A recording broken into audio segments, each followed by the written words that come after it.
meeting recording in 5, 4, 3, 2, 1. All right, welcome to the Complete Streets Safety Committee meeting on December 3rd, 2025. It is 6:30 p.m. And we are going to call the meeting to order, and we'll take a roll call. Darius? Paul? Present. Christian? Present. Emily present, and Raymond is absent tonight. May I get a motion to adopt the agenda for tonight? I'll give you a motion to adopt agenda. Second. All in favor? Aye. Aye. All right, we're going to open it up to public comment.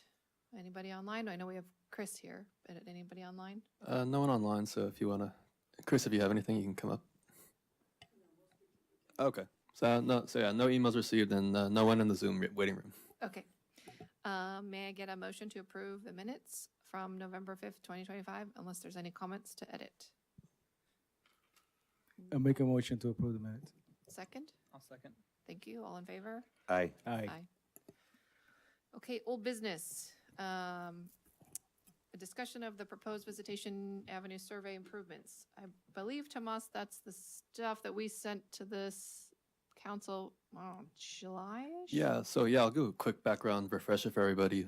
We talked about this, or we finalized, or the Complete Streets Committee, you guys finalized the recommended improvements during our June meeting, and that went to council at our July meeting. If you guys remember this, at the July City Council meeting, if you guys remember this document, it included raised intersections. I believe Randy presented it at the time. Right. Loading zones were discussed. We talked about designated parking for Uber delivery or DoorDash, and then we also talked about this vacant lot, and then that went to council on, when was it, July 17th, I believe. And ultimately, you guys' recommendation didn't include the raised crosswalks, but it includes everything right here, which is designating the loading zone, designating the transportation network company parking spots, the converting the vacant Brisbane Teen Center, the MPS safety sticks, if you guys recall those from that when we had that presentation, and increasing fines for double parking violations. And then if I was rewatching the meeting earlier from the city council meeting, the direction was essentially gather more information from businesses, because a lot of this obviously affects businesses. So we did collect that information, and this is just, we can get deeper into this later, but this is just some general information about delivery times from businesses. And then essentially we kind of put the improvements on, I guess, on hold while we're having this transitional period. But now that we have our new director onboarded, and we can return to this issue and just start this discussion again. Not start it over, because we do have this recommendation we submitted before. Maybe we kind of finalize it and go from there. All right. Can you share those comments from the businesses that you?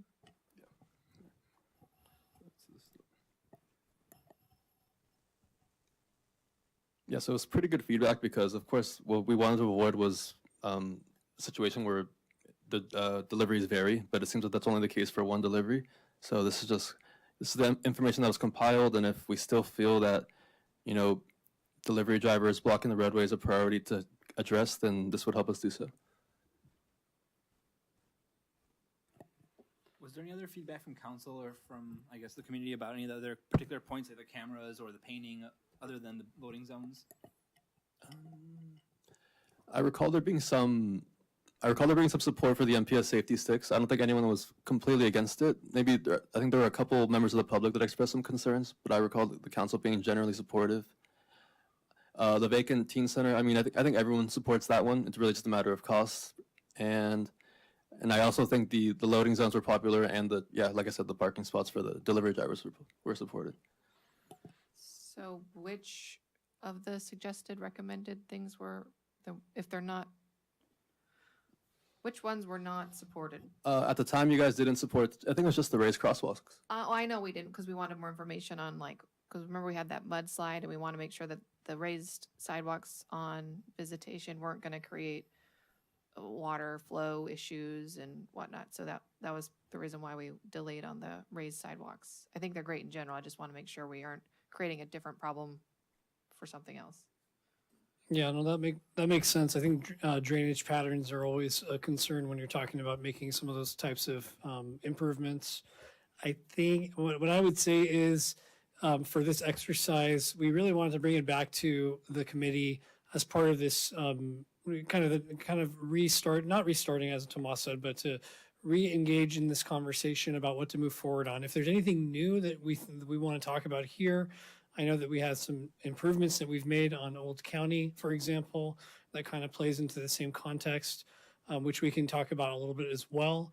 But what we want to do is really have this, have another discussion on this. If this is the list and we're still on board, and with the caveat of the raised crosswalks with respect to drainage concerns, that's fine. We can refine that and take that to council. As far as the timing perspective, we're hoping sometime early next year, so maybe February or March, to go back to council with a revised update to them and ask for clear direction on how to move forward with some of these specific implementation of some of these measures. I know that just looking at the comments, high level concerns were really focused on pedestrian safety, parking challenges, and then really trying to have a context sensitive solution to all of these different issues and how they interact with each other. So I think that's where that's where we wanted to kind of open up this conversation.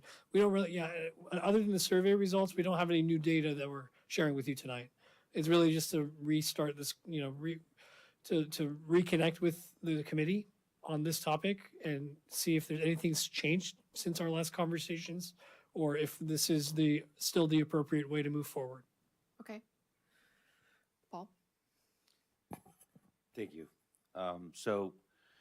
As far as the raised crosswalk concern that I had was the fact that the price had a range from, I believe, $30,000 to $60,000 from a 2017 estimate, and my comment was, what would that cost today to have that done? And then I noticed on today's diagram, it shows it's on San Bruno Avenue in Mendocino, and I thought it was Visitacion in Mendocino they were talking about doing. Yeah, you're correct. That was a typo. I remember. I just didn't want to change Randy's previous document because it was already public record, but it was just a typo. The Mendocino. Okay, Yeah. so my concern was that presented to the council should have an estimate for 2025. We can certainly do that through the chair. I think I think we can provide a little bit more detail because obviously the length of your crosswalk, and not every street's going to be exactly the same. So we can provide a general number with some parameters as far as the length of some of these improvements to help support that information. Obviously, you go longer, it's going to cost more. If it's a shorter, narrow street, it'll be less. But we can provide that ballpark and refine those numbers. And that's what I got from the $30,000 to $60,000 range. But the fact that it was from 2017, I thought, was it 4 times more than that now, or within that range? I mean, that range itself is pretty broad, as is. I would like to we'll take a closer look at it. Okay, Yeah. thank you. And I know that I think it would be helpful for us in general when making recommendations if we kind of had a ballpark idea on cost in general. We know what the parking sticks cost because it's zero cost to the city from the recommendation that we made with what the lady was saying about they take a cut of the tickets and that covers their cost and whatnot. But just like if we know how much it costs to repaint the parking spots, if that's what we're going to do, or Sure. if we're going to redo that or actually implement that loading zone on Mendocino in front of the market, if there are things that are feasible to be put into your just general budget in that calendar year, great. That's good to know. If it's something that needs to be, budgeted for a future year, that's also good to know. Understood. Christian? Sorry. So I think in general, the whole strip also has some competing interests. You have businesses and you also have residents.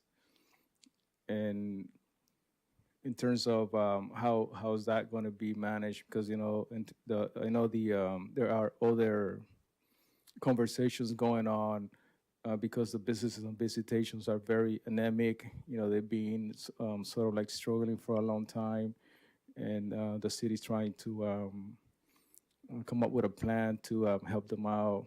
Obviously, you know, the Brisbane market is kind of small. They need to sort of engage the other businesses around. Um, so you know, so we have the businesses over there, and then we also have the residents. And lately, there's been a lot. You know, there's been a couple of developments where multi units have been developed, and I'm not sure what the parking situations are going to be for those residents. So that's one concern. And in general, definitely, you know, making the team center a parking structure, you know, is very vital, you know, for for residents and businesses in that area. In terms of the loading zone, is it something that I know we have about 2 or 3,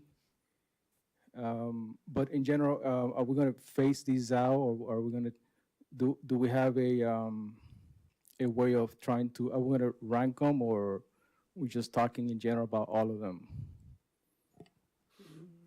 I think right now we're talking about all of them as far as the umbrella of various improvements to help manage the competing interests and the safety aspects of it.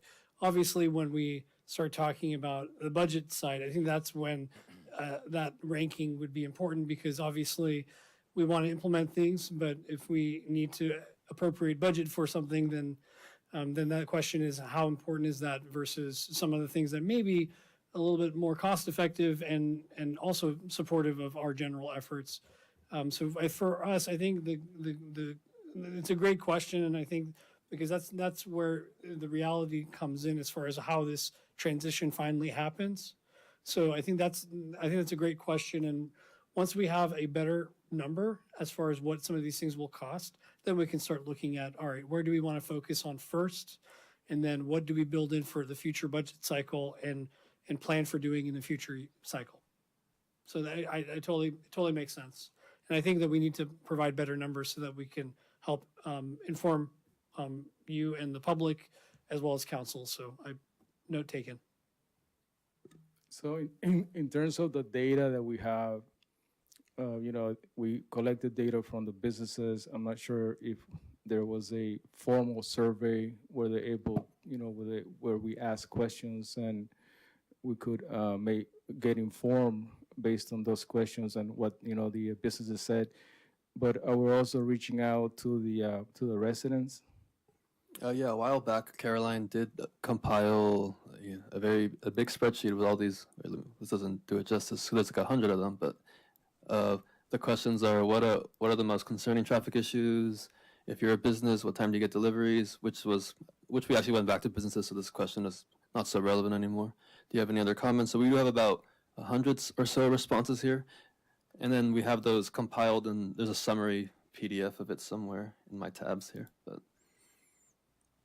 But yeah, we collected from residents on visitation. Do we have a timeline on you know, on what is it that we need to do? Obviously, we like the some sort of cost numbers on the different, you know, initiative that we're proposing, and maybe go over, you know, some of the surveys that were done, and see if we could probably do another survey if we're not clear what the residents or businesses are saying, you know, similar to what we did with Mariposa when we were trying to make that one way, and even have some sort of community reach, and we could have them, you know, meet us at the library. Yeah, I don't. Just given given we want to do this early next year, I don't know if we would be able to meet that schedule if we're going to do another outreach event. I do think we have a fair amount of data.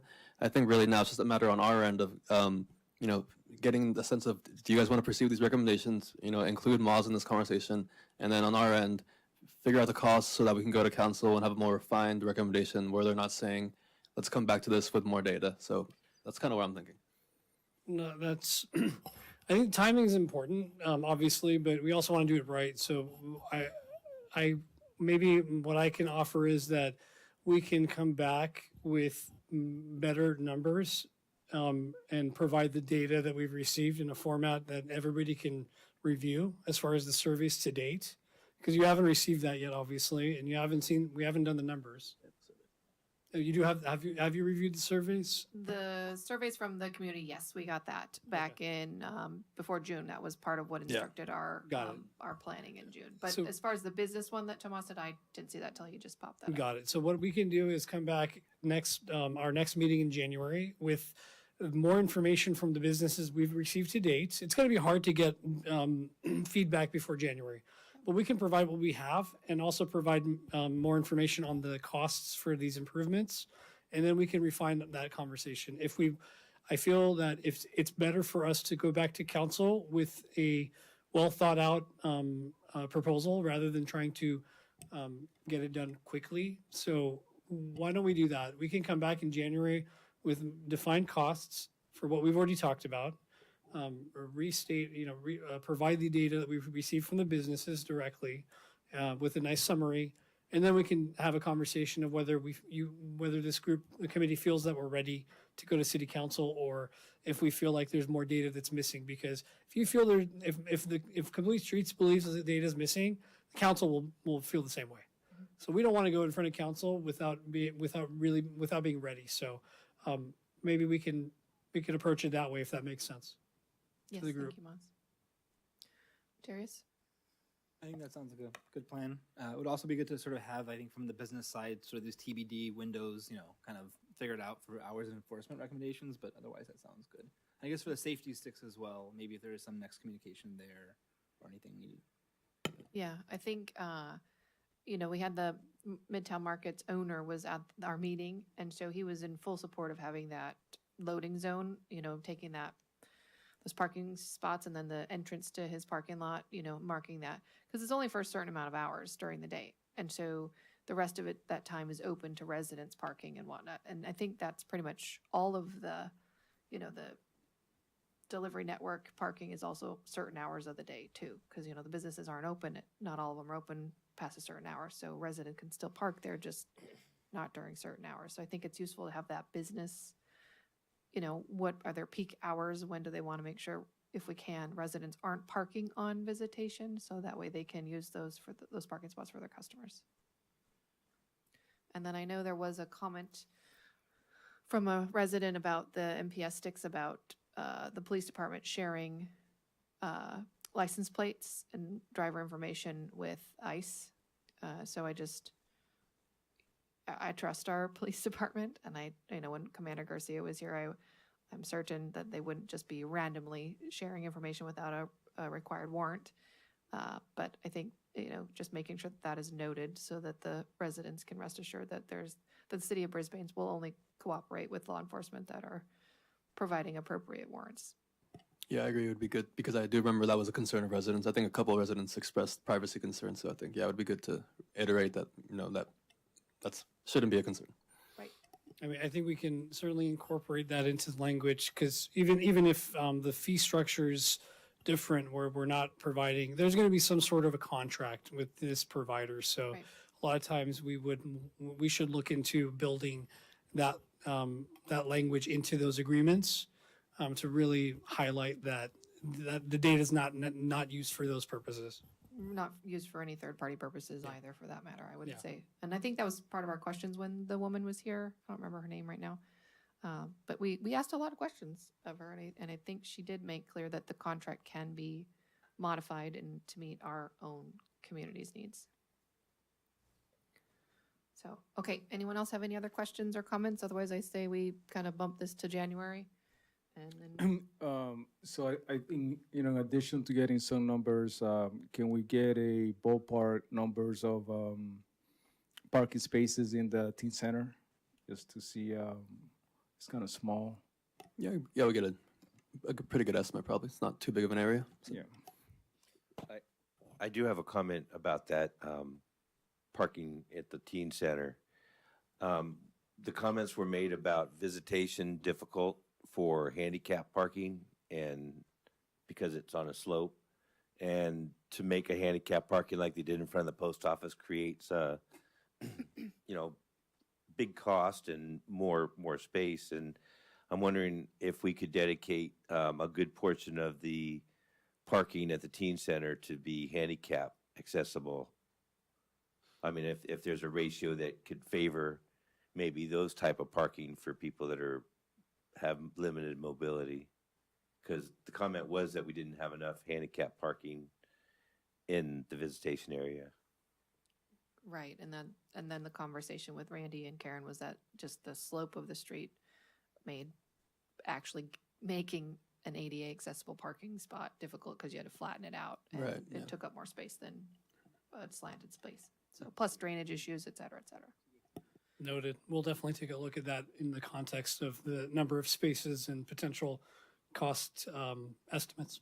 And then you will come back with a raised sidewalk kind of better estimate for us so we can further have a conversation about that. Correct. Thank you. Chris?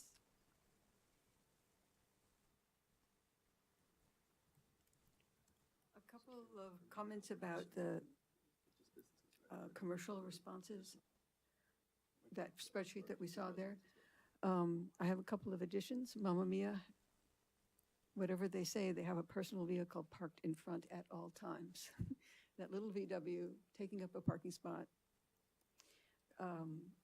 Number 10, Lucky House, they're not paying attention if they don't think that there's a problem because there's a lot of double parking that goes on in front, and I have photographs that I can provide you with to prove that. Melissa's and some other places, I don't know how many use this, but there's also a linen truck that comes on Mondays between 11 and 1, and it uses the daylighting spot on the corner in front of, I think it's, Monterey and Visitation. thank you. And so you got to take that into consideration. One of the things that's come up a couple of times at city council meetings is a request that we put in 2-hour parking on Visitation between 9 and 5 in order to help support the businesses. And I don't know if that's something that can be considered in this proposal, but I'll just mention that. I think it would be a good idea.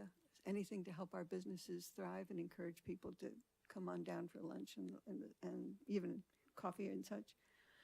The teen center, I thought, if I heard correctly at the last city council meeting, that the Good Cities team was going to get together with our housing subcommittee and relook at a number of properties that might be included in a total proposal with the former B of A site.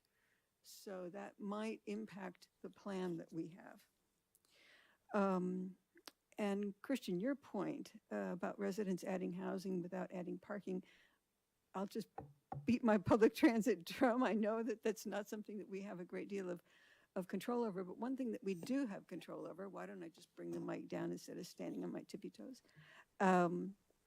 is making the streets safer for walking and biking. And I'll just give you another example, because as I walk around town, I've never walked on that trail that comes from when you go up Quarry Road and then come down around, and there's a trail that goes to the entrance to the dog park. Well, as it's coming to the entrance to the dog park, it dumps you on the street. There's no sidewalk to the right or to the left. You have no choice except to walk between parked cars, which are often there, and get into the street. That's just one example of many.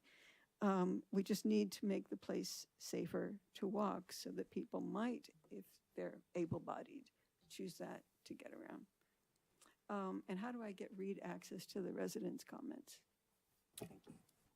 The resident, yeah, I can send you it, Chris, and I'll see about getting it out there as public, but I can send you it.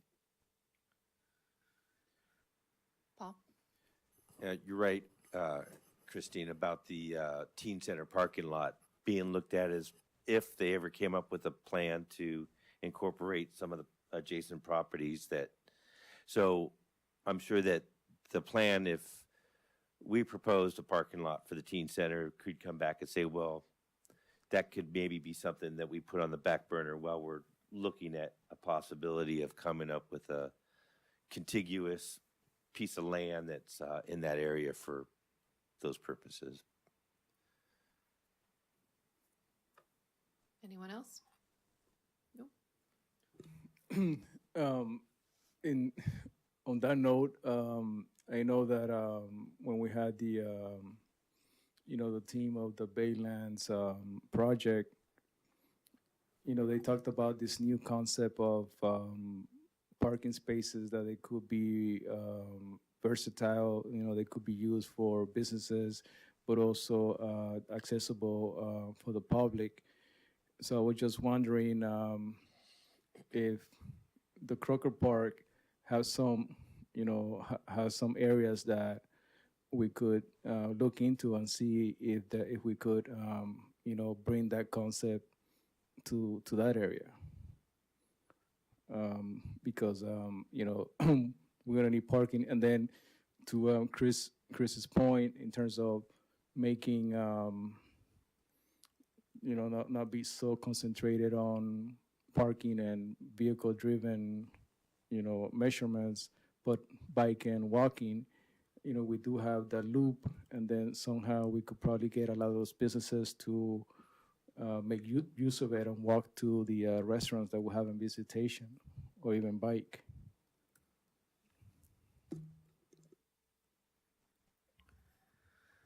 Okay, let's move on to new business, Old County striping and painted curbs. I mean, guess new business to our agenda, but old business because it's done. I'm sorry. So, are those things that we're going to include, or we're not including any more stuff to what already was already in there For what? for what we've been discussing in terms of the Visitation? So visitation, it's getting I- kicked to January so- meeting. Yeah, correct. So through the chair, we've made, Tomas and I have made notes on the feedback received right now. We're going to come back with more information in January, which includes the conversation about Crocker Park, and kind of flexing the type of parking that's available, even though there is the potential for, the housing element to take a closer look at the teen center. We'll still come back with some basic numbers of what that would cost. Again, it doesn't mean that we're going to go do it, quickly, but I think it's important still to have those numbers along with the other items. I also heard the 2-hour parking restriction potentially. So we can come back with a little bit more detailed information on all those things. And then, again, have that conversation and decide how we want to move forward, whether there's still more data to receive from the public, or do we feel comfortable moving towards this, going to a city council with a more formal recommendation and getting more feedback. We can decide that in January. Thank you. Yeah, Chris? We haven't done much of this here in Brisbane, but do we have an opportunity to do an experiment, to do a kind of soft implementation of some of these things in order to find out how they're going to work, so that we don't find ourselves in the same place as we're in with Old County Road? I don't know how that could work for these particular proposals, but I would, now that we have you. Well, we'll definitely, I can consider that when we're looking at each item. Obviously, some things are hard to implement on a temporary pilot basis. The first thing that pops in my mind is ball bouts. A lot of times you've seen, they've done these like soft implementation where they put delineators and then see how they are received by the public. And then they'll go in and do more formal concrete improvements. I'll consider that as we're looking through the list. I mean, just to hone in a little bit on the loop. So let's say hypothetically, a lot of businesses they will either provide or have those companies that they do the scooters or e-bike, and then they go hop in on one of those and ride on the loop, and then just go to one of the restaurants and Visitation for lunch or whatever. That type of encouragement or facilitation might be a solution too.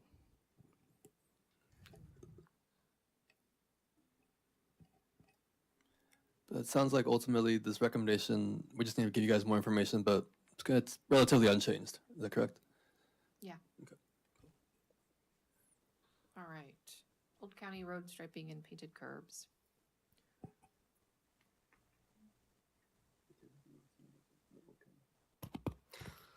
So I'm happy to bring this back up. So we were talking at the last meeting about some of the concerns with the implementation of the Class 2 on Old County.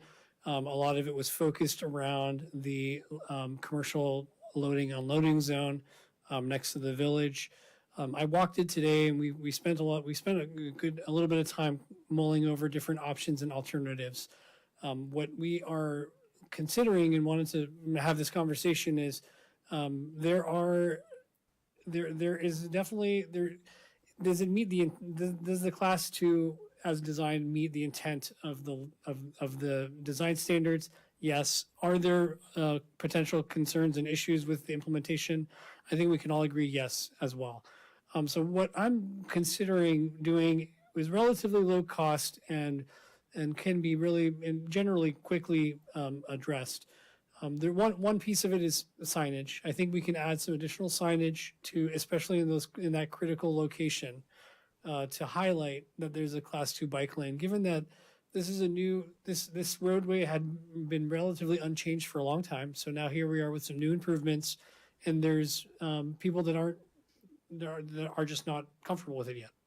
So what we are thinking of doing is where we have the yellow loading, so we have 30 feet of red curb currently as designed, and then another 70 feet of yellow loading, unloading, commercial. As you can see in this, just on this Google Maps, this is the old image. That's okay. But it shows the curvature of the roadway, right? So when I was walking it, that's one thing that really jumped out at me. It's, if there's a vehicle and you're concerned with the door opening or the commercial truck being wider than 8 feet and encroaching into the striping, that's a valid concern. But on top of that, you have this curved roadway that makes it even more challenging as far as visibility standpoint. So my thought was, let's extend the red curb in this location another 70 feet. So where we have the yellow, make that 100 feet of red curb in this location. I have not noticed a whole lot of parking that's being utilized in this space. And obviously this is during daytime business hours. So I think farmers market is another time that I'd be interested to take a look at it and some of the special events. But again, from a safety perspective, I feel that it's justifiable to do to turn that red and then basically push the commercial loading a little further northeast, if you will, on Old County, where it's a little bit straighter, and then doing a 70-foot yellow curb marking there specifically for loading and unloading. We have started conversations with the village. I think that there's some challenges with removing it completely and pushing the commercial loading, unloading into the private parking lot. Unfortunately, just the way that it's configured, I don't think that it's going to be, I don't think they can make that maneuver, the commercial vehicles. So I think long-term, as that there's a potential for redevelopment. We're looking at the Bank of America site. There is potential there to do something that would basically remove the loading zone off of the public roadway. But I think that's a little bit further down the line.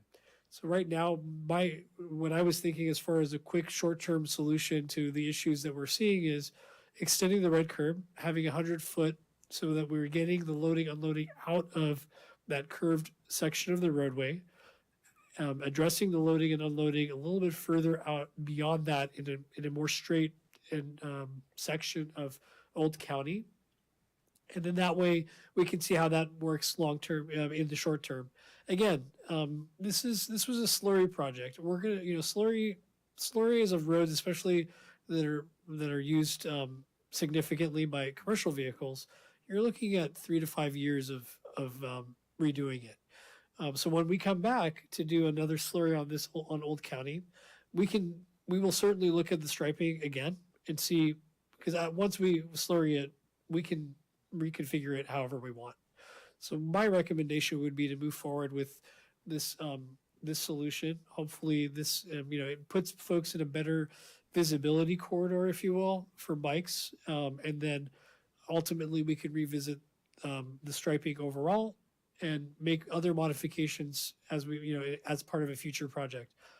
My concern with anything, because the slurry is new and the striping is new, any major changes, you're redoing a good chunk of the project, and so there's a cost implication there too. So that was kind of my thought process when we were revisiting this, and then that coupled with additional signage, because right now there's a couple of signs, one at each starting point on Old County, and there's one there. I saw one other one as you're coming up from Bayshore that has a 3-foot, basically that buffer of passing a bike with a minimum of 3-foot separation. Outside of that, there wasn't really anything else there, so we figured the combination of moving the commercial space with additional signage would help highlight that there's a bike lane there, provide better visibility for a biker as well as a commercial vehicle that may be loading, unloading, and then again revisiting this in the future when as needed. Thank you. Darius? I guess signage wise, would it be like a bike road ahead or something sign, or a shared bike path, or what kind of signage were you thinking? Yeah, so it would be, I mean, I don't know if it makes sense to repeat the 3-foot buffer. We could do something, we could repeat some of the signs that we have. We could put additional signage that just shows that this is a bike lane. I would strategically place it where a commercial vehicle would be starting to kind of navigate towards that commercial, that loading zone. So I think the placement's going to be key. But there's a couple of different standard signs we can pick from, and I think we would use we would use the most appropriate. We could always repeat the 3-foot minimum, but I think there's a few other standard signs that are applicable. I don't know if you had something in mind. I was just kind of curious what else Yeah. maybe. And then one final question, maybe from an overhead view, could you help me understand, like, what's 100 feet back on that? How far back would that look? Sure. But I do think it's a great idea to push it back further. To the Shall straight we? part. Maybe we can pop open the Oh, yeah, plans on this one.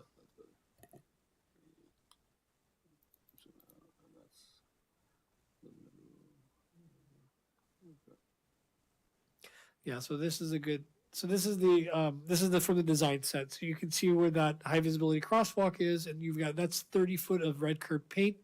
You can see it's kind of again it's starting in the middle of the curvature of the roadway between the ingress points, and then that 70 feet right there of yellow that would be converted to red, and then essentially that length. So it would be a little bit off screen.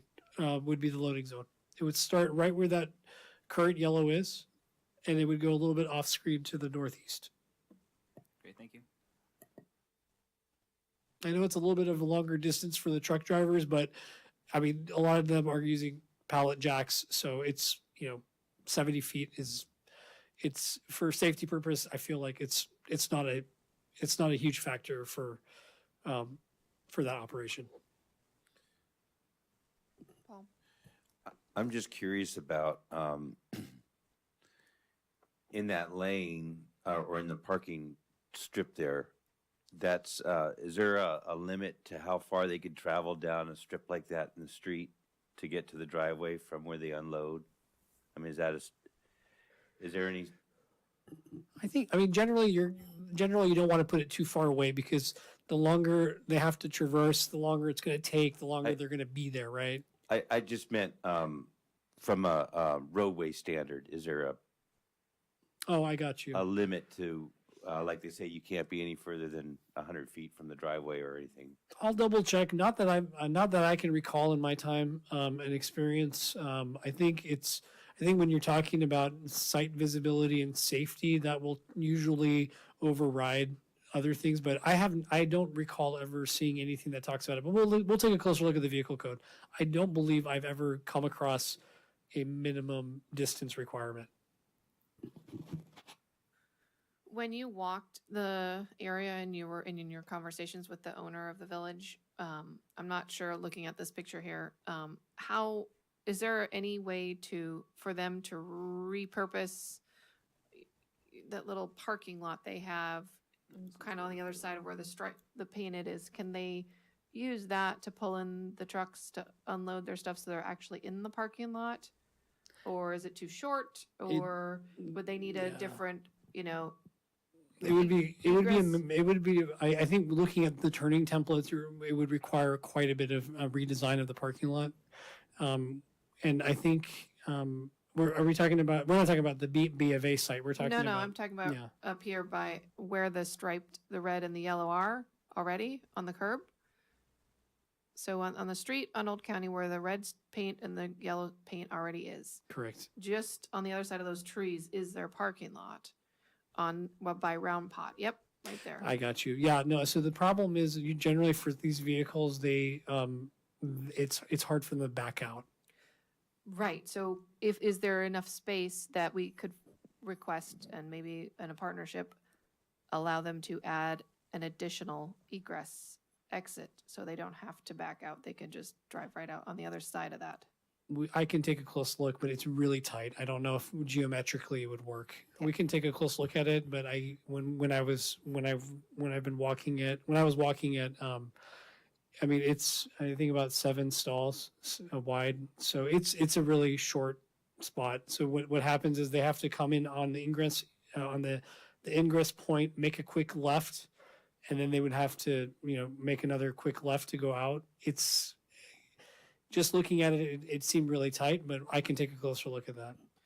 Yeah, just curious if there's a way to find a way to get it off the street, but if not, then I think that's why long term it made sense. Once they, there's a lot of vacancy, and so there's a potential where the property owner may want to make some pretty significant modifications.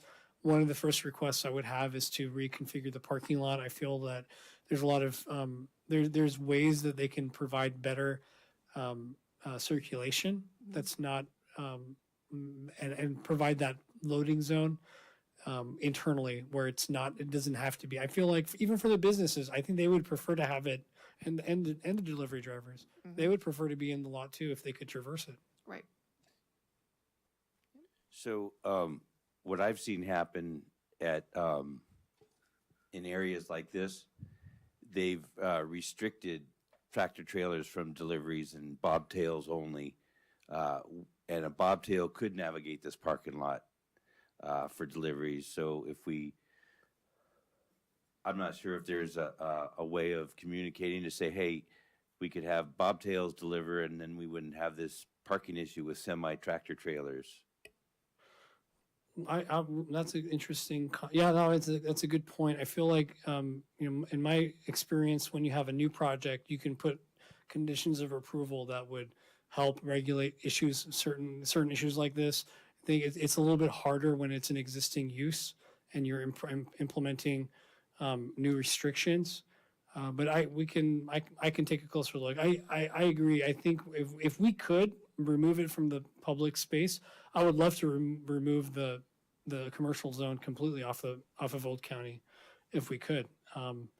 We can take a closer look at it, but I think it would be challenging to implement a new restriction on an existing use unless they're coming in for some sort of a permit. Also, you can make a request, right? If we're trying to have a conversation and see if whoever the delivery companies are, if they have box trucks that are shorter in length as opposed to their big tractor trailers, then maybe they can, when they're doing deliveries, just because of the uniqueness of our town, that they could try their best to use smaller trucks. And that we can certainly do. The restricting it is maybe a little bit of challenge, but we can absolutely bring that up in conversations with the owner. and maybe even the tenants just directly, because they're the ones who are communicating with their deliveries. I need to have more lunch at Round and Round Pot. Yep, and sushi's great. I've been there multiple times. Christian? So, I don't know if we did something similar to what we are doing with Visitacion in terms of reach out to the different businesses and get a sense the type of businesses that are in the village center. Because it seems like those businesses are not of the nature that they should be getting a lot of semi truck deliveries, right? And also with that, I mean, this type of structure or design, isn't it by code that they need to have a loading zone? A lot of these centers, they do have loading zones on the back, right? They do. That is, we can ask our counterparts at Community Development Department about that. I think it seems like there was some things missed with respect to deliveries when it comes to the site design. I don't disagree with that. So we can take a closer look into that. There's a lot of vacancies too. I think that plays a part into this. Is that, the challenge with the deliveries is going to be you have restaurants, and a lot of times they're getting deliveries from, it's not just this restaurant, right? They have this delivery, and this truck is coming in, basically driving from San Francisco, down the peninsula, and so it's not that whole load is coming to these businesses, but the route is so long that they have one truck that goes and does the delivery for 24 businesses. I'm just throwing a number out there. And so that's usually the biggest challenge when it comes to these types of deliveries. But again, we can ask the businesses and the property owner if there's any opportunities here to try to resolve this, because it is a critical area with a pretty significant, I mean, you have two curves in the road in Old County, you can see, right? As you're coming in from Bayshore. I also noticed, the reality is you have people coming off of Bayshore that are driving probably faster than they should be. I noticed that too when I was walking. But yeah, I think those combined factors, I think those are important pieces that we can highlight to the businesses and the shopping center owner and see if there's an opportunity to work together. Yeah, I mean, I would love to see some sort of map of the property, behind on the side, and sort of, because by looking at it, it shows that there's a lot of space that you could do something quick for loading, unloading, especially for semi. I mean, the main concern is that this is a main artery for the town, right?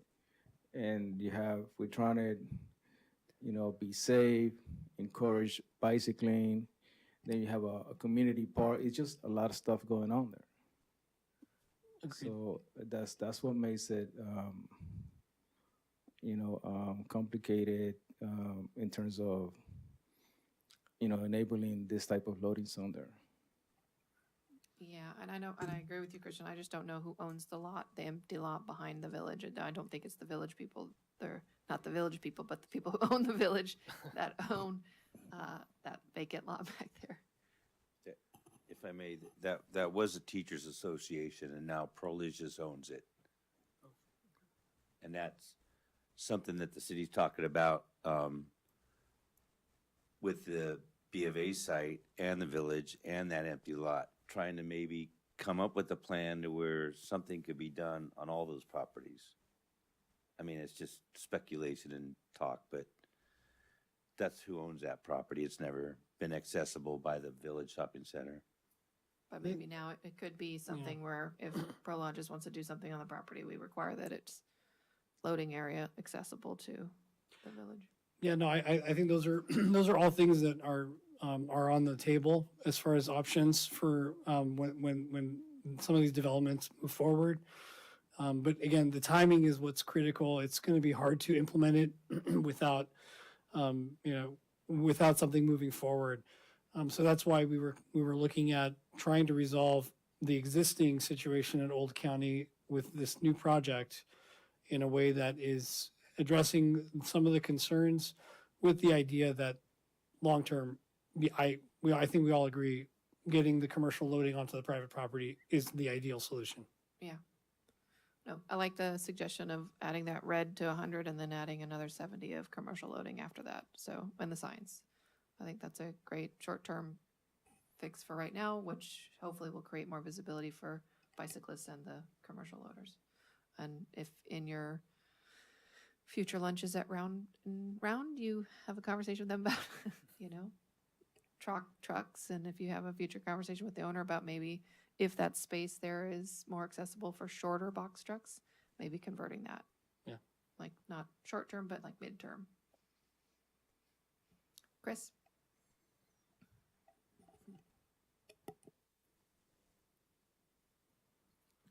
3 minutes, Chris. So first of all, I want to make sure you know that I understand how difficult it is to fix this problem because the implementation is just problematic. I will dispute that it meets the guidance. I do understand the difference between should and must, but it does say that a bike lane such as that adjacent to parking should be buffered, and it's not. The biggest challenge that I see is keeping those loading trucks out of the bike lane. The photographs that I've shared demonstrate it's just they don't. And you can put all the signs that you want up, and that's not going to change anything. There's also something that it turns out that sign is new. That hasn't been there forever, and I suspect it was something that I was talking to Darius about the other night. There's a new sign right at the deep end of that curve. Let me just show this to you because I don't know how to interpret this. That sign is new. What does that mean? I don't know what it means. But it suggests to me that semis over 30 feet can't turn right there. I wouldn't suggest that they go straight up Visitation. It's a little late to tell somebody that they can't be where they are. I don't understand how that's supposed to work. So that's just another example of this implementation really being poor. I do have a question. Can we temporarily, and I emphasize temporarily, use the B of A site? And let me see. Tomas, can you zoom back to the B of A site for her, please? So I understand this won't be great, but do you see at the, if you're coming into the B of A, you have the two lanes, the in and the out, right? And you go all the way to the Y of that. Yeah, right back in there. You don't need you don't need street view. They've got some commercial trucks parked up there. It's not really where their customers hang out. And I'm not sure how the site uses those, but you could have a semi pull into that. When they need to leave, they'd back out into that B of A, the ATM, and then take off temporarily, because I do think that what we have right now is really unsafe. Thank you. And I'll show you guys what this is a new sign.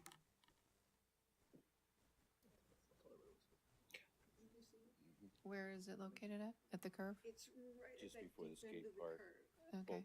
And coming. So from- saying they can't and turn on coming Park down. Lane, is that's what it's saying? Yeah, so that sign was installed because when semis would turn onto Park Lane, they would actually damage the curb on this skate park. You might see now we've installed boulders there to really discourage it, but that's the reason the sign was installed. So it wasn't from an Old County perspective; it was to keep them off Park Lane.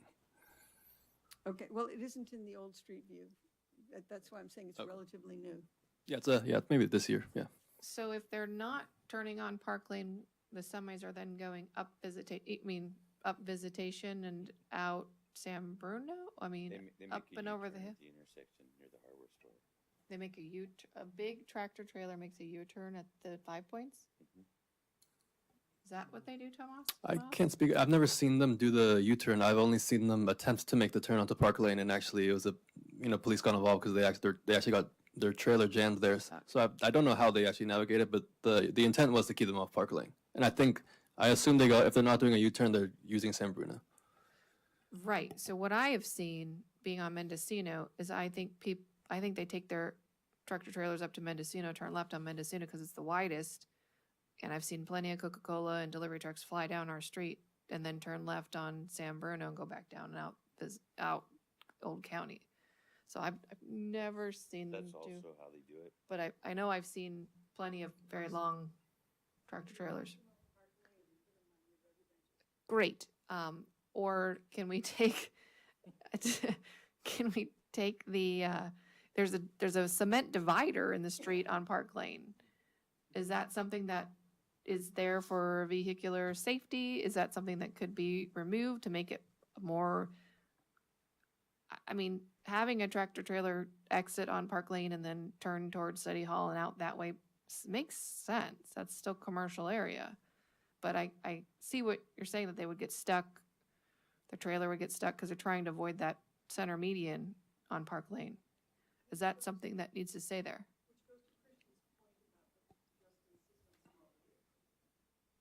I hear what you're saying. I mean, and I think it makes sense too. If there was enough space for them to turn onto Park Lane, the most logical way to exit Brisbane would be to go back to Valley and then back to Bayshore. As far as why that divider is there, I can't really speak for the historical context. It predates me, which isn't that long, but I'm sure it's been there for quite a long time. Whether we would remove it, again, that's discussion. I don't know if we would remove it.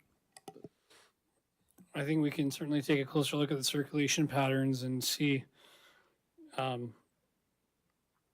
Yeah, it's just a very narrow concrete divider.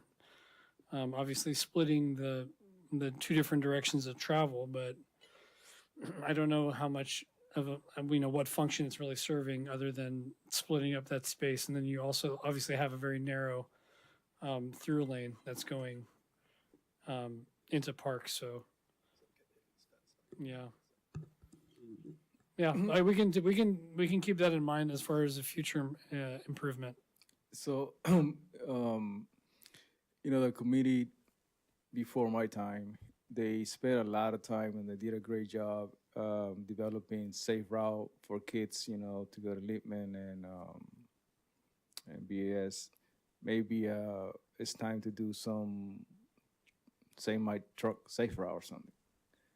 Because the ones that go in Visitacion, and we're talking about loading some up there, it's not a straight dunk either, right? And to Chris's point, this is a little comical that that little center divider is now sending trucks to the residential streets, so definitely needs some review.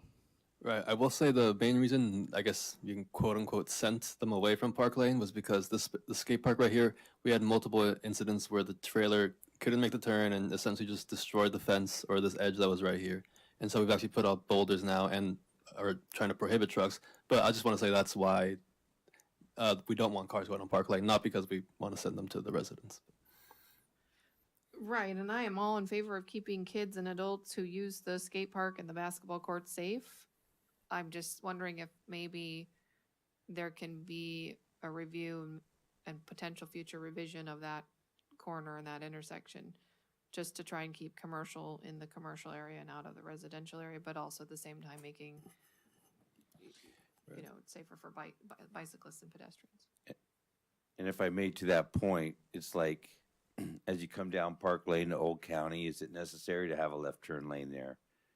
Can't that just be a stop sign and you choose to make a left or a right? And then more room could be, that island could be striped and moved over more? So you're saying, no arrows and then just left or right, one lane. Okay, yeah.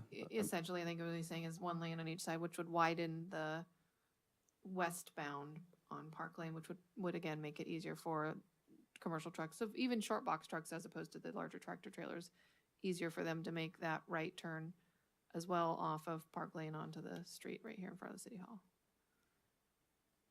Yeah, I pretty much agree with you guys.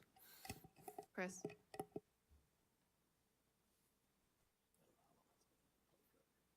There's one possible reason for that, and that has to do with the speeding that takes place on Park Lane, which is considerable. and actually makes that street pretty unsafe to walk around. I'm not saying that's an obstacle to the proposal. Actually, I think that's interesting. But then we still need to do that anyway, because a lot of the speeding takes place on that curve around where Bright is. Yeah. Lots of speeding there. And you have people coming right off out of that trail Right. into that intersection. Anyone else have any questions on the Old County striping? One more comment.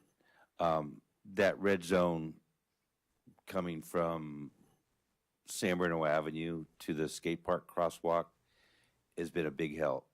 It really, that was a real challenge for people crossing there when their vehicles parked here. So thanks for getting that curb painted. And it seems like people are noticing it and not parking there, even when they had the farmer's market.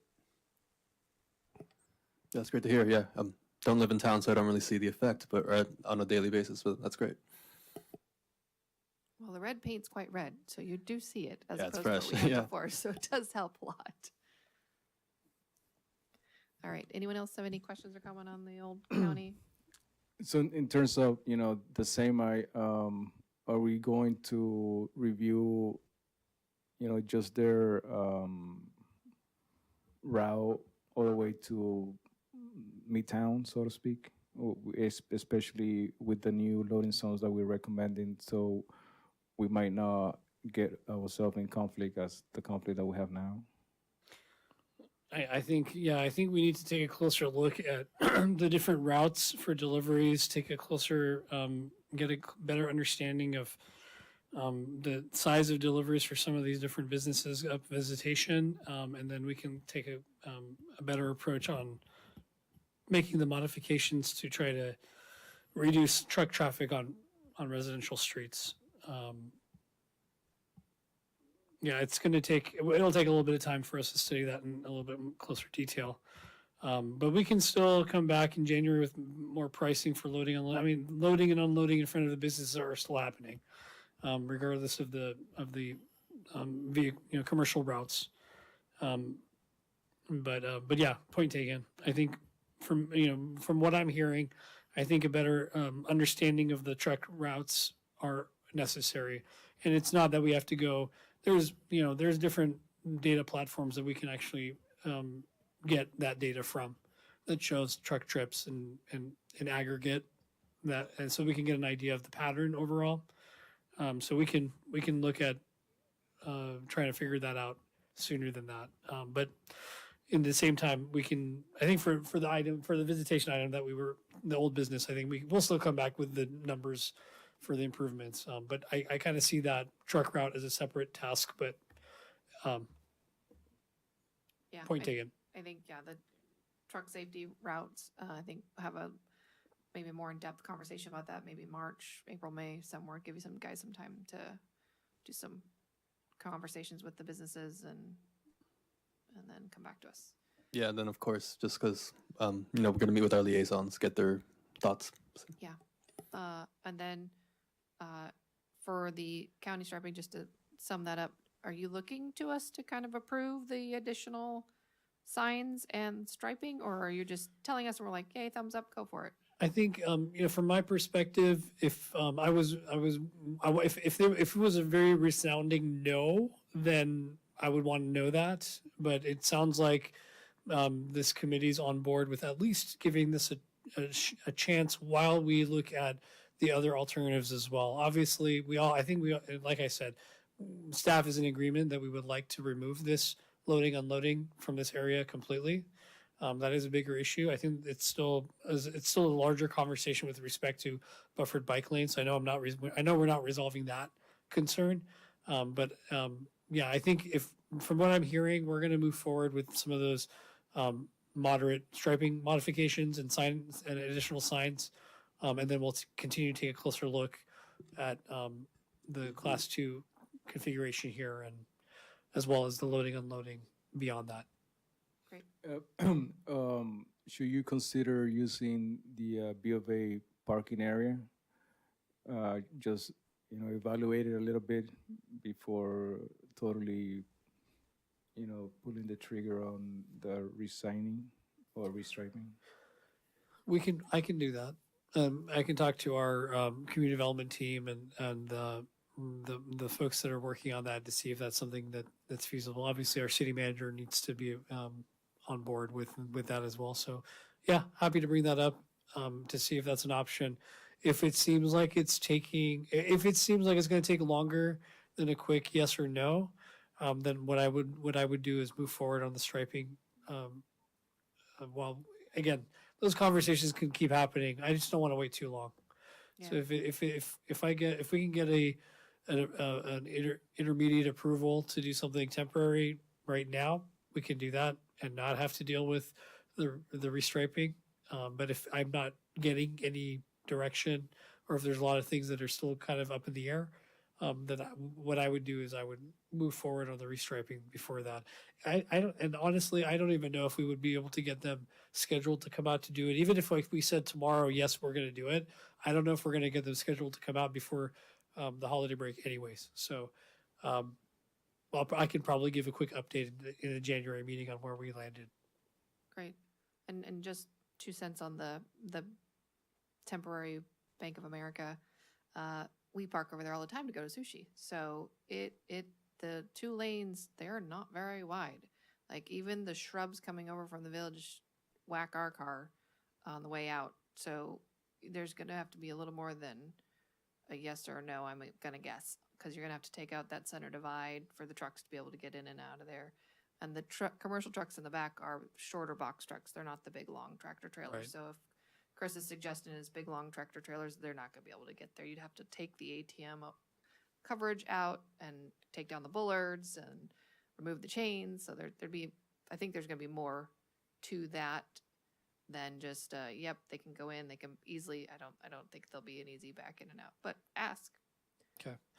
I mean, yeah, if I didn't look at that site with that level of detail, but yeah, I mean, if there's turning concerns and obstructions with curbs and whatnot, then yeah, that obviously would take a lot more than the restriping. So I think our plan is to move forward with the restriping. Again, we'll have the conversation about what we can do in the with Bank of America and some of the other things that we talked about with respect to this. But I think those will take longer. Yeah. At least we can address the immediate safety concern, get the better visibility in the loading zone right now. And then, yeah, again, now that I think it's important for us to continue these conversations as soon as we get the opportunity, especially if an application comes forward with some of these other ideas. I think we can really resolve this issue quicker when that happens. Yep. Thank you. You got it. All right. Last old business, discussion and approval of Baylands specific plan comments. One of our tasks from John, the community development planner, and Jeremy, our city manager, was to review the Baylands specific plan and provide comments. So does anyone have any comments they want to add? I know I submitted comments to you all. Well, Tomas and Tomas shared them. So. Yeah, and I'll just start by saying, yeah, so as you guys know, it's due by the end of the year, and this is just kind of an open floor to, discuss, hash out anything, maybe highlight certain points, and then from there I would compile everything and then submit your guys' comments as a committee, as a body. Yep, this is our last time to conversate about it, so if we want to have a conversation about it, this is when. Bring them up. Paul. Yeah, I just want to commend whoever made all the comments that were made. I know they weren't from me. And although I read them all, and I did read the report with the plan, and it was most of your comments were almost mirrored the draft environmental impact report, even though they were 2 separate documents. They were so similar. The only one thing that I wanted to add on when you mentioned the green shared streets. You mentioned that you wanted to see the options defined.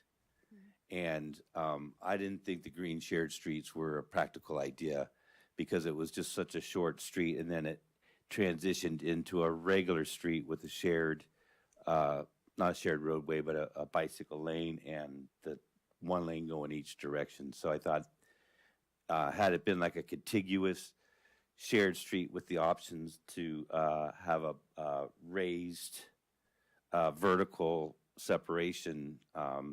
Well, there were the options that made that street safer. It just didn't seem like a shared street with the type of activities they were talking about could go on was a safe street in this scenario. So, but really amazing work that you did. So thank you for that. Yeah, I will second Paul's commentation. I guess, is there anything from the notes you wanted to talk about or bring up in further discussion? Anything I wanted to? Yeah. Nope, it's all right there. I just,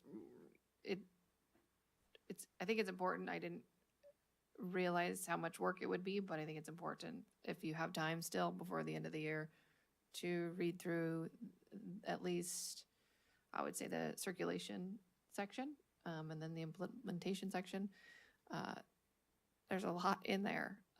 And with the green streets, there's so many questions that you can come up with. Why they use them, how they use them. One of the things I thought about and put in there was drainage. Like, where's the water going to go? You don't have gutters, detailed in there. So, I mean, really, these questions and comments aren't for Tomas and Maz. I wish Katie and team were here, and hopefully they will come back, even though it's after the comment date. But I think there's a lot of questions about parking and, bike lanes and on-street, off-street parking and how that interacts with certain things and accessibility to the train,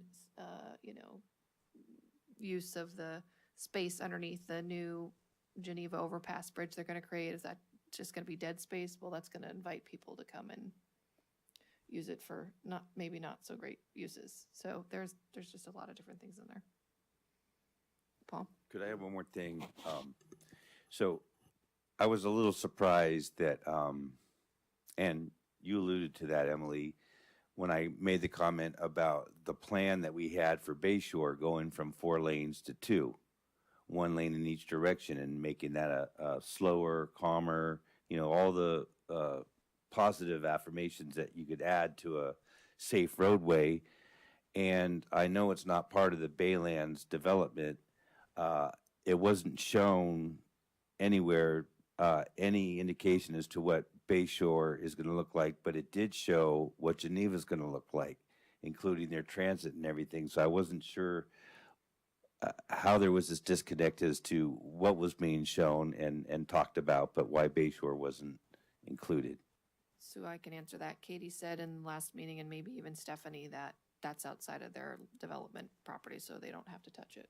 But that's also why Randy said at the last meeting he was at, was that part of now Maz's job is to tell them what they have to do. And that might include streets that their property abuts to and that the flow of traffic out of their development will touch on. And so that's why Bayshore, I think, was included in the EIR, even though it wasn't in their specific plan, because again, the Baylands development views it as it's not our property, not our problem. We don't need to deal with it. Yeah, that's a good point. And even though they consider it not an area of concern for them, it doesn't mean that they're going to be required to do all of it. But there's being a major property adjacent to a roadway like that, there's a fair share potential contribution towards any future improvements. And I just, and again, to highlight that we haven't even received any technical drawings with respect to what this project will ultimately look like. I think those are. There's a lot of details still to be defined, even though they have their specific plan and there's an EIR. Obviously, the project's not designed. It still has a whole other phase that it needs to go through before it can turn into a reality. So with that being said, as from our last meeting when Katie and team were here, they talked about that they're going to get their approval to go ahead in May, I think, is the goal for City Planning Commission and then City Council to approve the EIR and the plan. And I believe, and y'all can correct me, Katie said 2 years, or Stephanie said 2 years from that will be strictly for engineering, soil removal, mediation, et cetera. So they won't even begin construction until 2028-ish, give or take. But when they do, presuming they do in 2028, and according again to Katie and Stephanie's words, was they were going to start residential and do those districts first.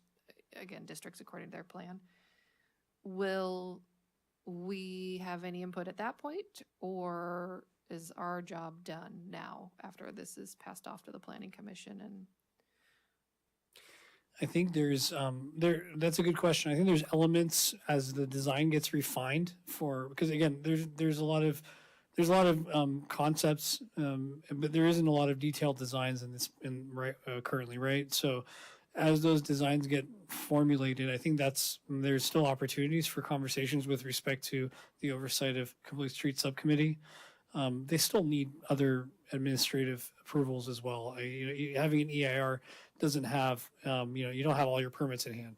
So there's quite a bit. I mean, there's a phasing component to this project, likely too, that the city will have an opportunity to discuss and negotiate on. So I think there's still a lot to be refined, but obviously the overall concepts would be part of, the EIR, once that's certified, any major modification to this makeup of the project would require an amended EIR. So, I think there's room for some refining of the details, but I do see that there's still an opportunity for this committee and other committees, subcommittees, to still weigh in on specifics when we get closer to those details. yeah, I think that's really what I would hope to see happen, because even I said to Katie and Steph, I said, you're missing a lot of details, and it's really hard to comment on these things when you don't know, even in one of my comments there, what businesses are you putting across the street from a middle school that really should be thought about? You're having middle school age kids potentially being right there. Are you going to put in a vape and smoke shop across the street? Or do you know what I mean? Like, so having thoughts on the pedestrian, bicyclists, what kind of people are in that general vicinity, they didn't have any specifics for. And so I think it'd be nice to have a chance when they do finally put forth more technical, specific information regarding I think streets and stuff. that makes sense. I think from a perspective of businesses, I think the zoning is going to be critical, and I think that's I'm not super familiar with the zoning in Brisbane as far as that location, but that if that's a concern, I think that's something that needs to be brought up Put it now. in my comments. Like, so. yeah, so it's there as part of that, and they're going to have to address it as part of the final EAR. But yeah, that's a good point. But once the zoning is established, that is the restriction on the type of businesses that can go into that location. Christian? Sure. So I definitely want to add myself, to Darius and Paul in commending you, for this robust analysis and questions that you have. So, in general, the draft was due, the draft for people to look at it and comment, was due September 2025. Now we're getting into the final certification of that draft. And I think a couple of points to that. One of them is all the work that we're doing, maybe they have questions and answers in their website. Who's answering them? Is this going to go? Is this going to go directly to the Bayland team, or is going to be, a triangle to the council, city, and then goes to them? That's my one question. Then also, does the city has clearly the perks that they're going to be asking, because there's being a lot of, and if they do, how they came up with them. For example, they're going to be firm. If they're going to do a school, they're going to have to do some sort of aerial bridge for pedestrian, right? Stuff like that. And then, so do the city have that list of, this is what we're going to ask you, and what is that list based on? Or because it looks like a lot of people, we talk a lot about it. Some of it is in the vacuum, and some of it just gets lost, and I just don't know where to go and the concerns that we have been discussing. A couple things regarding the comments being due. These are due by the end of this year. I think you're thinking of the EIR for the previous comment submission. This is the specific plan. This is due by the end of this calendar year. So we want to send these to the John and Community Development by the end of this year.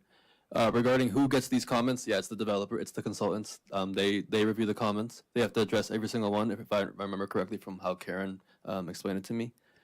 And how the city is guiding the plan or their comments, I'm not sure. I can't really speak too much on that. On actual, I think you mentioned Well, pushback.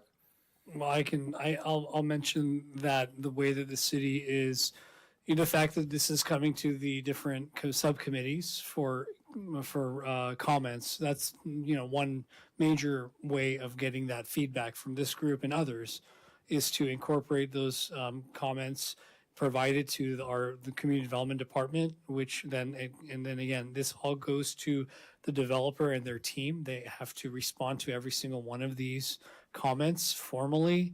And then ultimately that certification at Planning Commission and Council, that's when they're going to discuss whether the comments, which comments were addressed appropriately, what wasn't addressed appropriately.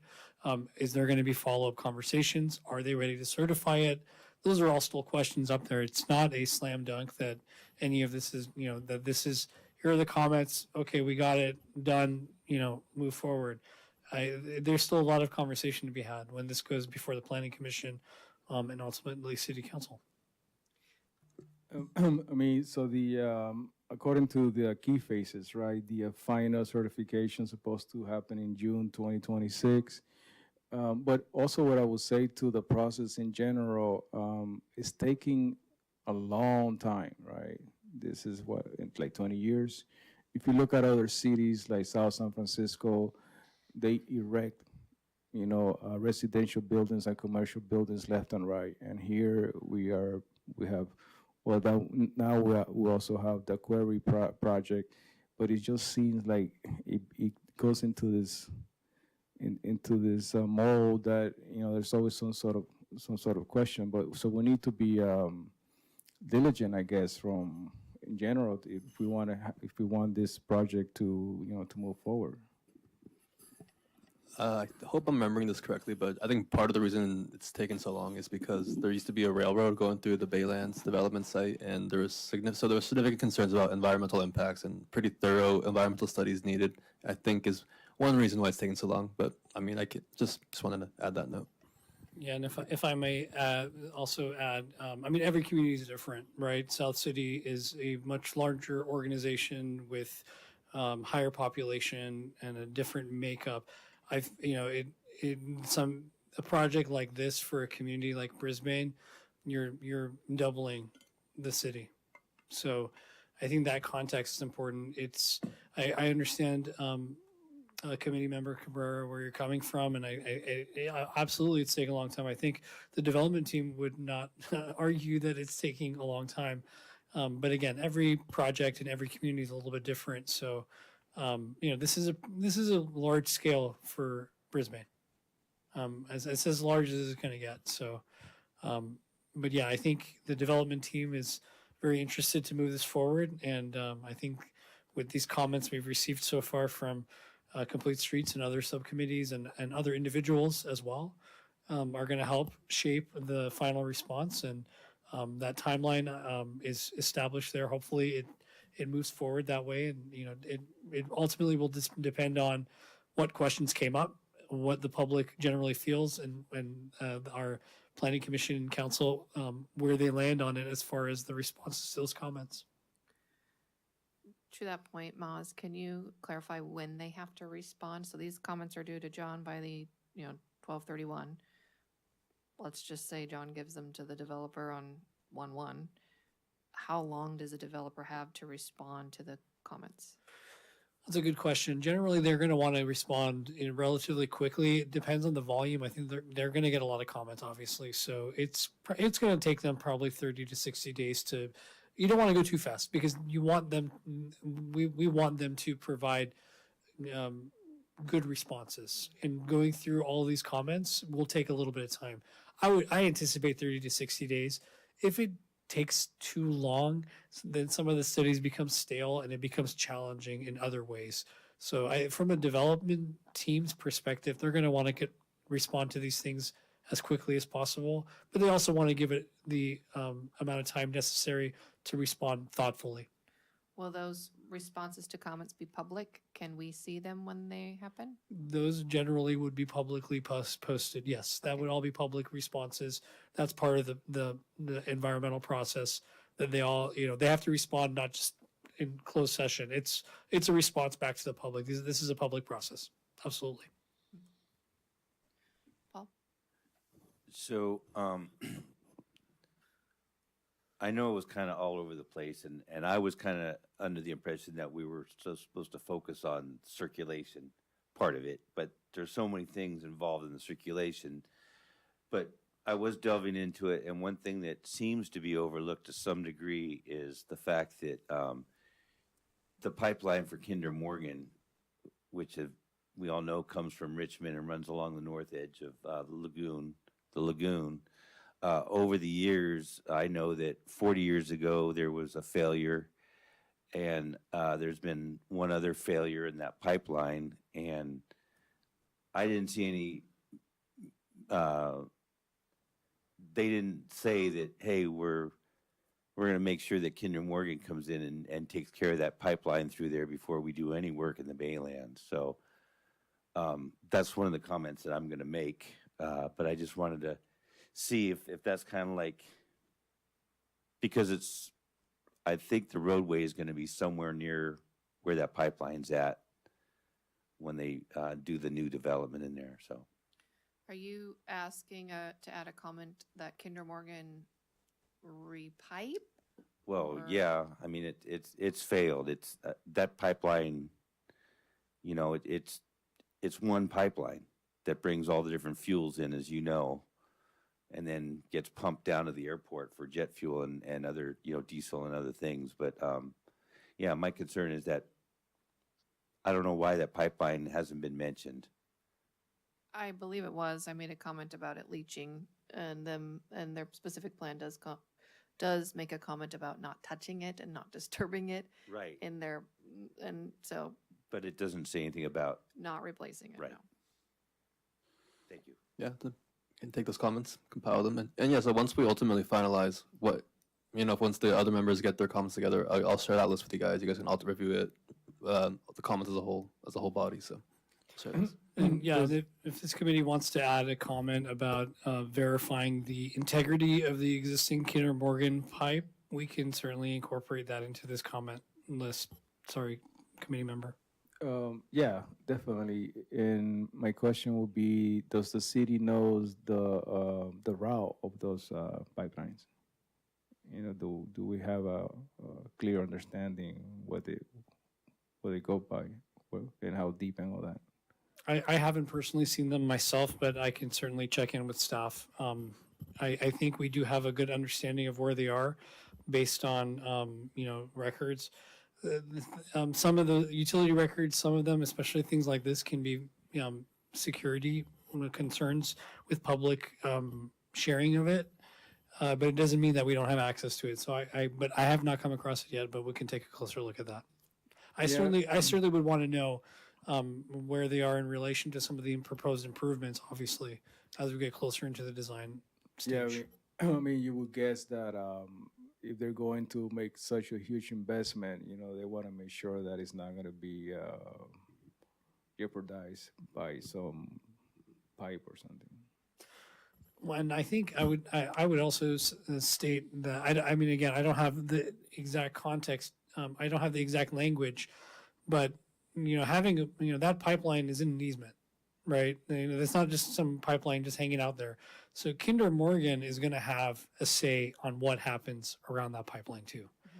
So I just wanted to put that out there for context. It's not that they're not just bearing. They're not just. It's not like they're removed from this process.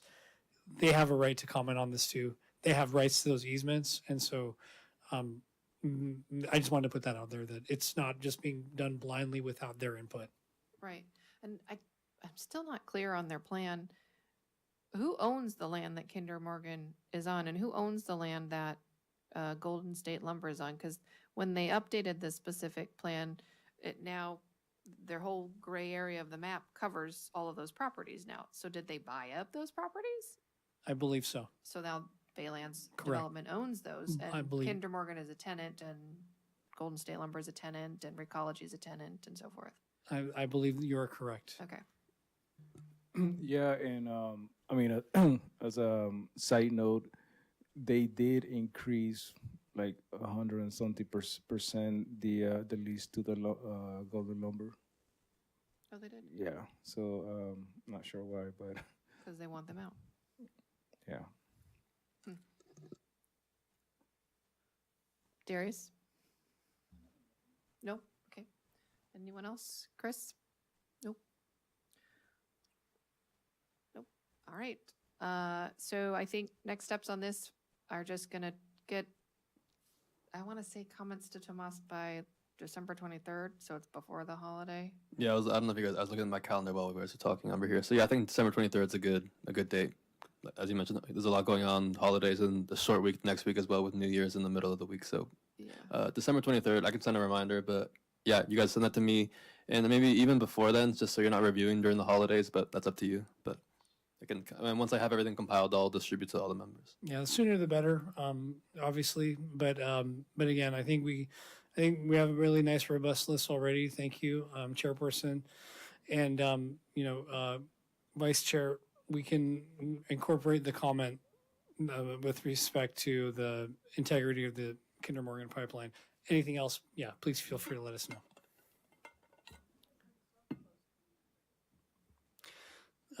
Yes. So our public member was asking about a closure for City Hall. We do have a soft closure. There will be staff working. I myself will be around. I think Tomas. I guess if you guys don't want me to approve any time off, I will hold off. No, I'm kidding. But yeah, no, most of us are going to be around for the majority of it. I think there's going to be limited opening to the public. If folks can make appointments to meet with us. I know I've taken a couple of, I have a couple of meetings on my calendar in person, so we'll be here. But there will be a soft closure that we can share more widely. I think that was incorporated into the blast and some of the other social media posts that our communications teams put out there. Okay. Okay. Anyone else on that? Nope. Okay. Any staff updates? I guess actually before you do that, I'd like to say thank you to Tomas and Greg for getting the striping done on San Bruno. I really appreciate that, and all the extra strips you put in on the side streets. It's great. Yeah, of course. Makes a big difference when it's solid yellow and solid white. You can really see that Yeah. those are crosswalks. I know doing those made me want to do more, but yeah, Right? everything Like, in due where else time. am I gonna put Yeah. some paint? Right. Yeah. But yeah, thank you. Staff updates, a couple. Monterey Street overlay. I think I've been telling you guys how really bad pavement conditions. 20 out of 100. So we wanted to get a consultant. So we issued a request for proposals. Got a couple proposals and have selected our consultant. So now we're sent out our agreement to be under contract with them, and that's just to help us with the design, so that we have the best possible pavement project when we choose to redo Monterey Street, which will be next calendar year. So that design will be finalized probably soon, and maybe reconstruct in spring, I guess at the latest. Hopefully, we'll see how things progress. And then another thing, I actually have a link open because this grant is new to me, so I wanted to talk a little bit about it. I know I saw Paul out there, but and I think Moz can probably provide more detail as I go along. But we're going to apply for this grant called the PCA grant, Priority Conservation Area Grants, and at the highest level, it is a repaving and upkeep of Quarry Road. We're going to install benches, trash cans, repave that road, address some of the base failure where there's a lot of cracking if you've ever walked Quarry Road. Remove some invasive species, because I believe this grant is more focused on environmental improvements. So address the invasive species, and if Moss can add any more, but that's kind of the surface level of what that grant is. It's going to be due at the end of this month, and we're just working out an estimate. No design is finalized yet. We're just getting very high level estimate, but that's a grant we'll be submitting in a couple of weeks. Yeah, thank you, Tomas. I'll just add that Tomas did quite a bit of work on the estimate already, and city manager's office has taken the lead on the sustainability team's taking the lead on the application. It's interesting. It's a letter of intent is due December 19th, but the letter of intent is pretty robust. It's basically an application. But we'll get some feedback from MTC with respect to where we rank, given the project, and then we'll go from there. So we'll provide more information as we get further along in the process. But yeah, the intent is to address some of the concerns with Quarry Trail between these, I guess it would be, from Ballard to Ballard. So, thank you. Yeah. So what's that first street there? Yeah. So from San Francisco up to where we have the trailhead that goes up to San Bruno Mountain. Yeah. So that's kind of the limits that we're looking at. And we'll come back with more information as we, I think the January meeting we can provide another update on where we are. Again, final submittal of the application won't be due, I think, till March. And then there's still a whole design phase that we have not even, that'll be something that'll come to this committee soon. Assuming we get funding for it, we would come back with more, with more exhibits for feedback from Complete Streets on that project. And I think Tomas mentioned a couple of the paving projects. We'll bring those designs to Complete Streets as well for your review and input in the middle as we go through the design phase. Is the Monterey one, which is that Visitation to San Bruno, Monterey? Is that across Visitation on the other side? Is that across San Bruno? What is it? It's just between Visitation and San Bruno. Okay. Yeah, and then we'll address those crosswalks as part of as I've mentioned that a couple times before, I think. So. Yep. Yeah, so our intent is to bring those projects to the Complete Streets Subcommittee as we develop the design, so we can get feedback from not just from the public as well as the committee. So again, trying to have more of an open process on getting that feedback. It's really not intended to be a major, we're not changing the configuration. It's really more about a rehabilitation of the pavement surface. But again, there's always nice things that we can incorporate. So we'll have an opportunity to talk more. Thank you. Can you remind me, are those trails, can people using either e-bikes or scooters, is that allowed? I think there's currently no restriction, and I think the intent, once assuming we get the grant and the project is completed, I think that would be it would be available for bicyclists, e-bikes, pedestrians. I think I think the main restriction would be on gas vehicles. Yeah. Paul? Two things. So at the beginning of Quarry Road at San Francisco Street, the middle bullard is frozen in place. And I know that a pickup truck could get up there now if they had to, but a fire engine wouldn't be able to get up there without cutting that middle bullard out that's frozen. So I was wondering if the bullards were going to be upgraded. And then one of the other things I was curious about is at San Francisco Street and Quarry Road are the two crosswalks, the one coming from the post office and then the other one coming down from the community garden on San Francisco Street are just, one's an old curb and the other one's a broken curb in the crosswalk. And I didn't know if the crosswalks were going to be made to be handicap, ADA crosswalks there, if that was part of the Quarry Road project. The bollards, for sure, they were going to replace, have 5 on each end. I didn't know that was frozen. Paul, you know more about these bollards than me, but yeah, they're going to be replaced. And then as far as, I believe the scope of the work is going to be limited within this range. This is my first time with this grant, so I can't speak on if we can somehow incorporate the crosswalks into that grant. But I'm pretty confident it would, as part of this grant at least, it would only be the actual trail itself. We can consider other improvements, but I will echo what Tomas just shared. The grant, the maximum amount is $1 million, and based on on Tomas's early estimates, it's quite a long stretch when you start looking at the pavement condition. So It doesn't mean that we can't address it, but it'll be different. It'll have to be a different funding source. So, but we'll keep that in mind as we do, especially if we get the grant, we can look at potentially supplementing it with some other additional funding to take care of some of the surrounding improvements. And one more thing, on that road is it's obvious that there's one that's a potential slide risk where it's slumped or whatever that term is you use. Is that going to be addressed as far as reinforcing the hillside in that, or is that just resurface it and then? Yeah, drainage improvements and erosion control are incorporated into the estimate. How exactly that may look is TBD, but that is part of the estimate and a pretty significant cost of the estimate. So it has been thought about.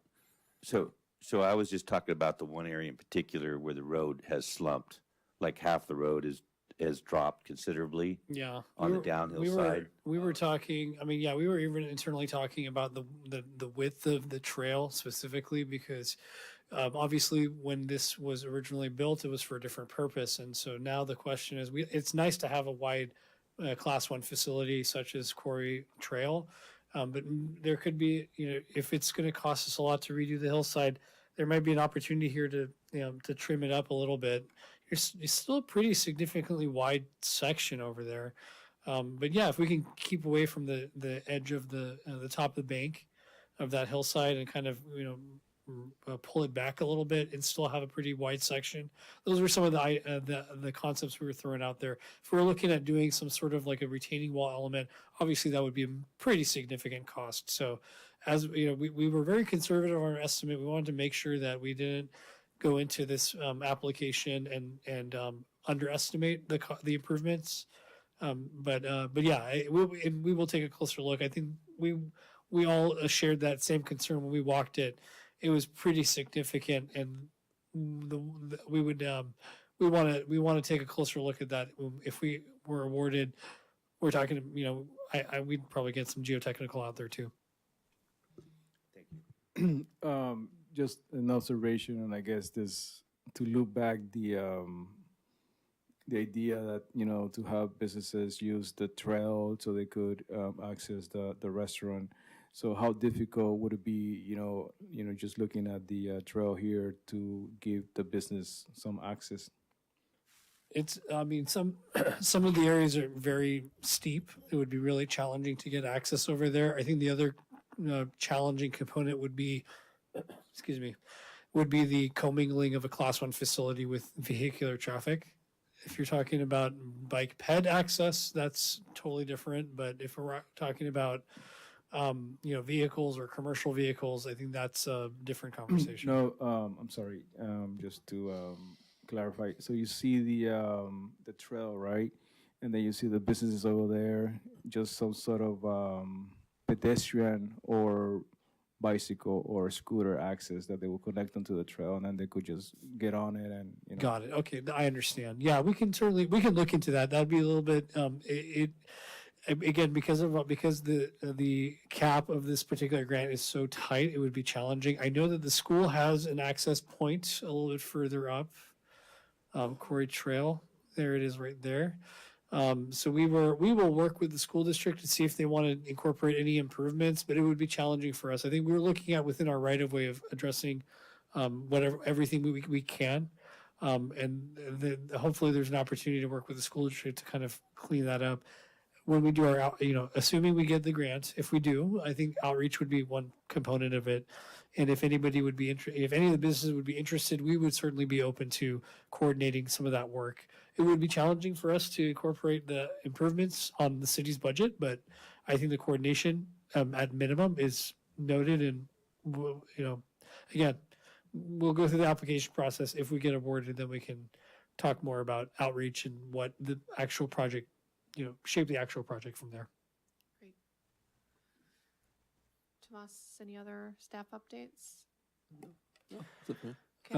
I'll just add that Deputy Director Karen Kinzer is officially retired from the city of Brisbane. Wanted to thank her for her many years of service to this community. And on that note, I will. So next year I'll have more of an update next year on some of the staffing. So But yeah, I just wanted to give Karen a little shout out. I'm sure she's watching me right Watching now. us right now for sure. Tomas, a couple of questions about staff updates from you. Any update on the stairs from San Benito Alvarado? Yeah, one update was, well, it's not really an update because we're still waiting, but it's the precast stair section at the top. I can't offer many details, but that's still being delayed. The contractor's still waiting for that to be delivered. The art, if you've been out there, it's been, I don't know, I don't think they're completed yet, but it's been installed. The scope of the project expanded quite a bit, so we do have a bit more work, not related to the stairway, but related to some of the neighbors and some improvements. I think we're still on track to, well, I don't know. I don't want to give this. Yeah, we're waiting for an updated schedule from the contractor. Originally, it was they had stated that that prefabricated section would be delivered the first week of December, which is now, and we haven't heard yet. So we've requested an updated schedule, and we can provide more details at the next meeting. But yeah, we want to, obviously, all of us want to move forward on the completion of that project. It's been a long time coming, and we'd like to close that out and move on to the next. So stay tuned for more information. Thank you. And then, Tomas, I believe your grant got approved for the stairs over on Joy. Is that right? Somewhere over there, but the Sierra Mobile Home, there was a grant you put in for some staircase over there. Oh, by the mobile home, that Yeah. project, that's for the improvements to, so this is kind of to traffic signal improvements, striping improvements, just pedestrian and bicycle safety improvements. Still hashing out that request for proposals, which will ultimately, we will incorporate a consultant for design of that and go from there. So then Yes, we did. there was, I thought there was a grant submitted for some stairs, not just the bus stop. There is the central, yeah, are you talking about the 3 stairs in one project? I can't remember the name of it. Okay, yeah, sorry. we did have a grant for that. It was the same grant. It was a TDA article. No, it was a bike pedestrian grant. It was stairways on Maz. I don't think we've spoken much about this, but it's a proposed stairway here on Old County from on San Francisco down to Old County. I'm just kind of eyeballing it, but there was one from Tulare to Santa Clara, and then from Santa Clara to Alvarado. That's still in the design phase. We've been working with CSG. They're the same ones who designed our Alvarado San Benito stairway. Yeah, we're still in the design phase. We have planned specs and estimate at about 60%. Still some hashing out to do, but that project is moving along. I think the absolute deadline to have for when the grant funds expire is 2028. So there's still some time, but yeah, still in the design phase. Okay, and maybe not use the same contractor. Maybe. Yeah. All right, thank you. Okay, anyone else have any questions for staff updates? Anyone have any committee member matters they want to agendize for next month? I Paul? do. Okay. If it's appropriate to agendize. So I know there's discussion about a possible new development up on North Hill, a housing development, and I just wanted to start the thought process about installing a sidewalk on North Hill, because there is no sidewalk on North Hill. It terminates right at Guadalupe coming from the bus stop at Bayshore, and then the only other sidewalk is down from Valley to Monarch on the northwest side of North Hill. And so, I know I've driven up North Hill many times, and I've seen people in the shadows of those trees, and it can be difficult sometimes to see, not like at the last second, but people have to walk out in the street there, and there's no sidewalks. And so I thought it was unusual that the industrial park was built without a sidewalk coming from such a main artery, especially from public transportation. And a lot of people walk down North Hill coming from the bus to go into the industrial park. So when they start talking about a new development, that might be the time they talk about having a contiguous, safe sidewalk coming down North Hill. I think to that point, maybe next year, again, when we talk to our liaisons of city council, we'll talk about maybe having a sidewalk review of the town, because there are lots Yeah, I was about to say, sidewalks just, that need yeah. repair, but also there are plenty of streets in Crocker that don't even have sidewalks, and Yeah, Paul's need- comment made me think about that. Yeah, we'll be meeting with them next year. The liaisons. I mean, as chair and vice chair, you guys will both be there, of course, invited. So we'll hash that out next year. But yeah, Paul, we can definitely bring that up there. That's when we meet with the city manager liaisons. That's definitely the best place to bring those kinds of comments up.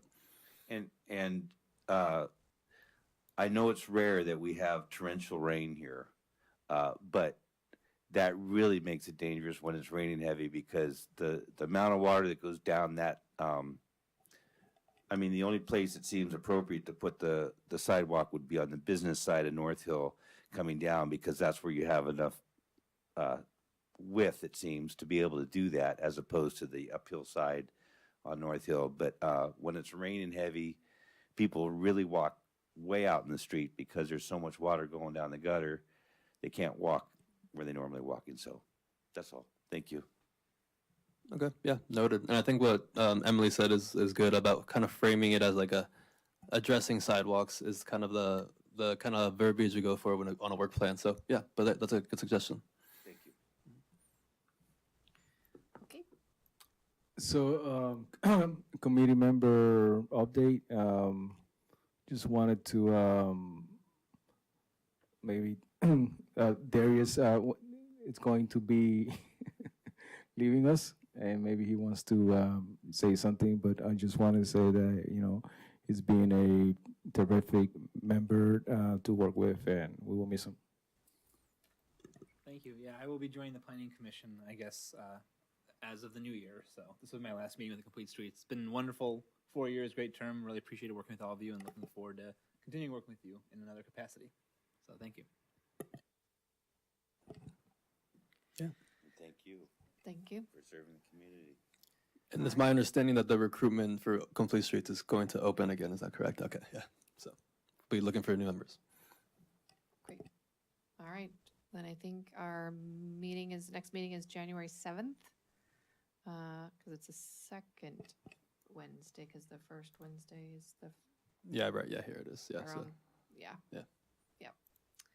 First Wednesday still, but after the holiday. Yeah. All right. And then meeting adjourned. See some of you next Thank month. you. yeah. Happy holidays, everyone.